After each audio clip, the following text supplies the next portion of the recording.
खूपच सुंदर आणि हृदयस्पर्शी कथा आहे ही. नवरा बायकोची हृदयस्पर्शी कथा. तुझी साथ माझं जग. महाराष्ट्रातील एका छोट्याशा गावात शंकर आणि लता नावाचं जोडपं राहत होतं. त्यांचं घर कौलारू, अंगणात तुळस आणि भिंतीवर देवघर. घर साधं होतं, पण त्या घरात प्रेमाचं राज्य होतं. शंकर रोज सकाळी शेतावर जायचा. उन्हातान्हात कष्ट करून तो घर चालवायचा. लता घरची सगळी जबाबदारी सांभाळायची.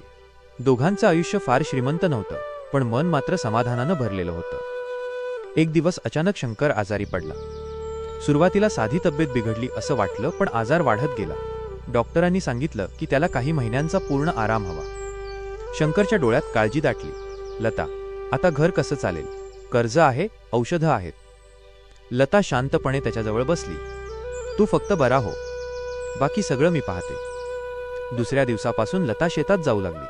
घरकाम करून ती लोकांच्या शेतात मजुरी करू लागली. हाताला फोड आले, अंग दुखू लागलं, पण चेहऱ्यावर तक्रार नव्हती. गावातले काही लोक कुजबूज करत होते. बायकोने एवढं कष्ट करणं म्हणजे काय उपयोग?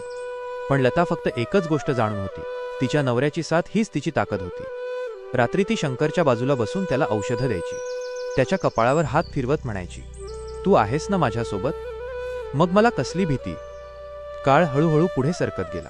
लताच्या कष्टाचं फळ मिळालं. शंकरची तब्येत सुधारू लागली. एक दिवस डॉक्टरांनी सांगितलं, आता ते पूर्ण बरे होतील.